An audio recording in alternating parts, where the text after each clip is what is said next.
Hello दोस्तों, स्वागत है आपका इस नई वीडियो में। दोस्तों, इस वीडियो में हम कुछ इंपॉर्टेंट प्रश्न लेकर के आपके समक्ष उपस्थित हुए हैं। तो बिना देरी किए इन इंपॉर्टेंट सवालों को हम शुरू करते हैं। इस वीडियो का पहला प्रश्न है, मानव ने चंद्रमा पर पहला कदम कब रखा?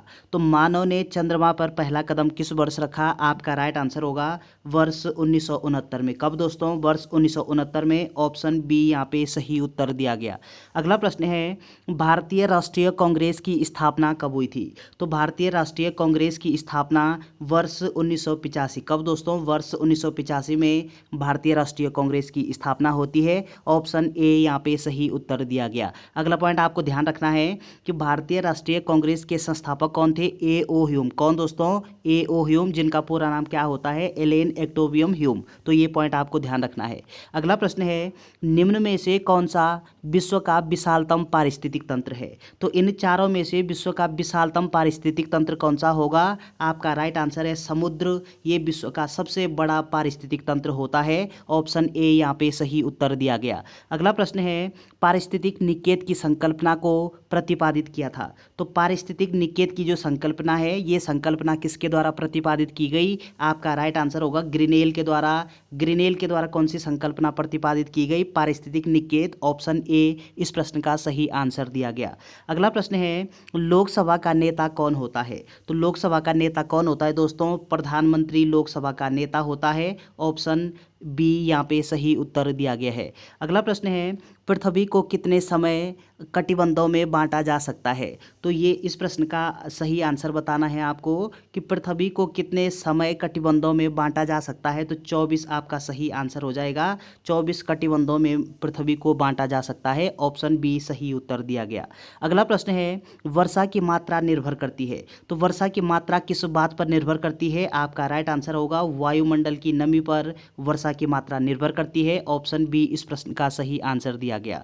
अगला प्रश्न है, इनमें से कौन सा पौधा नाइट्रोजन स्थिरीकरण में सहायक नहीं है? तो नाइट्रोजन स्थिरीकरण, नाइट्रोजन फिक्सेशन में कौन सा पौधा सहायक नहीं है इन चारों में से? तो चना सहायक होता है, मटर सहायक होता है, सेम सहायक होता है, धान आपका सही आंसर होगा। धान सहायक नहीं होता है नाइट्रोजन फिक्सेशन में। ऑप्शन डी इस प्रश्न का सही आंसर हो जाएगा।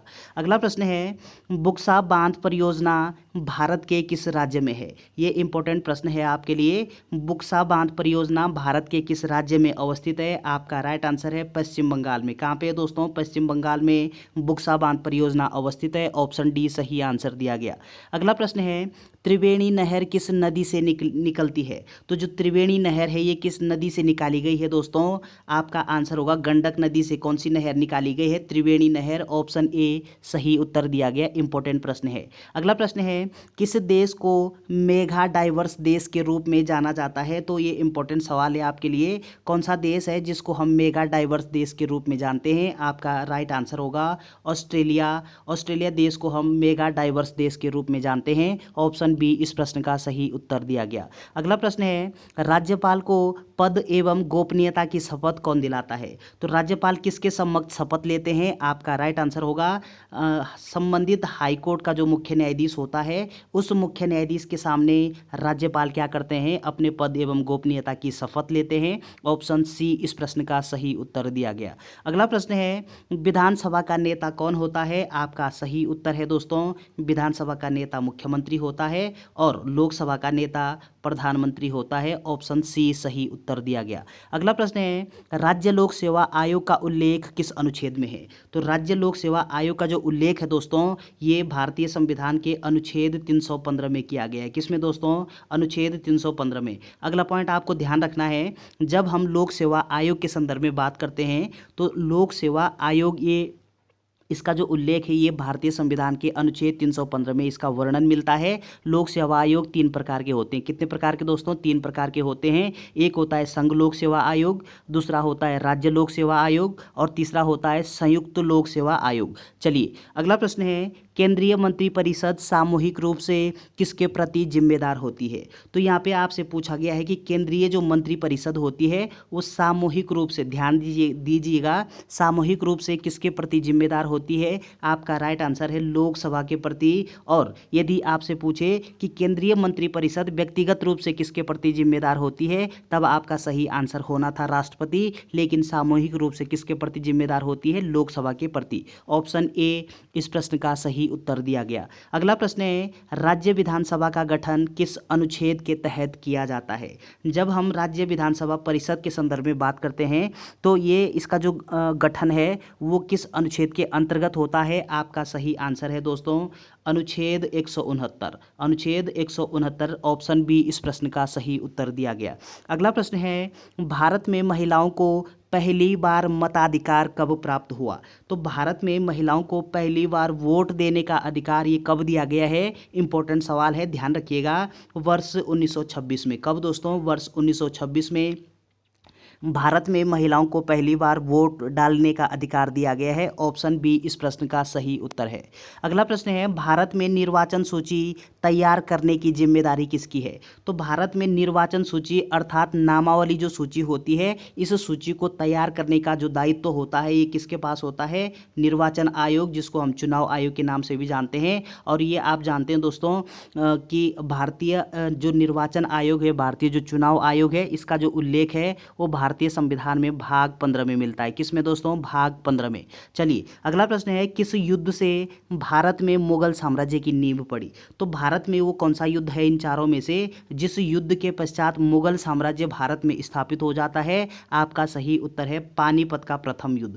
पानीपत के प्रथम युद्ध के बाद क्या होता है दोस्तों? भारत में मुगल साम्राज्य स्थापित हो जाता है। और ये आप जानते कि जो मुगल वंश है, मुगल वंश के जो स्थापना है, मुगल वंश के जो संस्थापक हैं वो कौन होते हैं? बाबर। तो ये पॉइंट आपको ध्यान रखना है। ऑप्शन बी इस प्रश्न का सही उत्तर दिया गया। अगला प्रश्न है, गदर पार्टी की स्थापना किस वर्ष हुई थी? तो गदर पार्टी ये कब अस्तित्व में आती है? आपका सही उत्तर है वर्ष 1913 में गदर पार्टी की स्थापना होती है। ऑप्शन बी सही उत्तर दिया गया।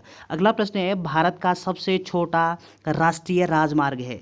तो इन चारों में से भारत का सबसे छोटा राष्ट्रीय राजमार्ग आपसे पूछा गया है, तो आपका सही आंसर होगा NH 47A। ये भारत का सबसे छोटा राष्ट्रीय राजमार्ग है। ऑप्शन सी सही उत्तर दिया गया है। अगला प्रश्न है, भारत का सबसे ऊंचा जलप्रपात है? तो भारत का सबसे ऊंचा जो जलप्रपात है ये है दोस्तों भारत का पूछा गया है, तो जोग जलप्रपात ये भारत का सबसे ऊंचा जलप्रपात है। और यदि आपसे पूछे कि विश्व का सबसे ऊंचा जलप्रपात कौन सा है, तब आपका सही आंसर होगा एंजिल जलप्रपात। ये विश्व का सबसे ऊंचा जलप्रपात है। और जोग जलप्रपात ये भारत का सबसे ऊंचा जलप्रपात है। ऑप्शन डी सही उत्तर है। अगला प्रश्न है, सर्वाधिक विनाशकारी कौन सी भूकंपीय तरंग होती है? तो इस प्रश्न का सही उत्तर बताना है आपको। तृतीयक जो तरंग होती है ये सर्वाधिक विनाशकारी तरंग होती है। ऑप्शन सी सही उत्तर दिया गया। अगला प्रश्न है, लोकसभा के प्रथम प्रोटेम स्पीकर कौन थे? आपका सही उत्तर है GV मावलंकर, अर्थात इनका पूरा नाम होता है गणेश वासुदेव मावलंकर। ये लोकसभा के प्रथम प्रोटेम स्पीकर के रूप में नियुक्त किए गए थे। ऑप्शन बी इस प्रश्न का सही उत्तर दिया गया। अगला पॉइंट आपको ध्यान रखना है कि लोकसभा के प्रथम अध्यक्ष कौन थे? तो GV मावलंकर लोकसभा के प्रथम अध्यक्ष भी थे और इनको प्रथम प्रोटेम स्पीकर के रूप में भी नियुक्त किया गया था। अगला प्रश्न है, राष्ट्रीय योजना समिति की स्थापना कब हुई? तो राष्ट्रीय जो योजना समिति होती है इसकी स्थापना वर्ष 1938 में की गई। कब दोस्तों? वर्ष 1938 में। ऑप्शन ए सही उत्तर दिया गया। अगला प्रश्न है, स्वतंत्र भारत का अंतिम गवर्नर जनरल कौन था? आपका राइट आंसर है स्वतंत्र भारत का पूछा गया है, ध्यान दीजिएगा। तो चक्रवर्ती राजगोपालाचारी ये स्वतंत्र भारत के अंतिम गवर्नर जनरल के रूप में नियुक्त किए गए थे। ऑप्शन सी इस प्रश्न का सही उत्तर दिया गया। अगला प्रश्न है, शारदा एक्ट कब पारित हुआ? तो शारदा जो एक्ट है ये कब पारित होता है? आपका सही आंसर है वर्ष 1929 में शारदा एक्ट पारित होता है। ऑप्शन बी सही उत्तर दिया गया। अगला प्रश्न है, किस अनुच्छेद द्वारा देश में राष्ट्रपति शासन की स्थिति लागू की जाती है? तो राष्ट्रपति शासन का जो प्रावधान है वो भारतीय संविधान के अनुच्छेद 356 के अंतर्गत किसी राज्य में यदि संवैधानिक तंत्र विफल हो जाता है तो अनुच्छेद 326 लागू होता है, अर्थात राष्ट्रपति शासन लागू होता है। ऑप्शन ए इस प्रश्न का सही उत्तर दिया गया। अगला प्रश्न है, विश्व का सबसे ऊंचा सक्रिय ज्वालामुखी पर्वत है? तो सक्रिय ज्वालामुखी पर्वत पूछा गया है आपसे, कौन सा होगा? कोटोपैक्सी।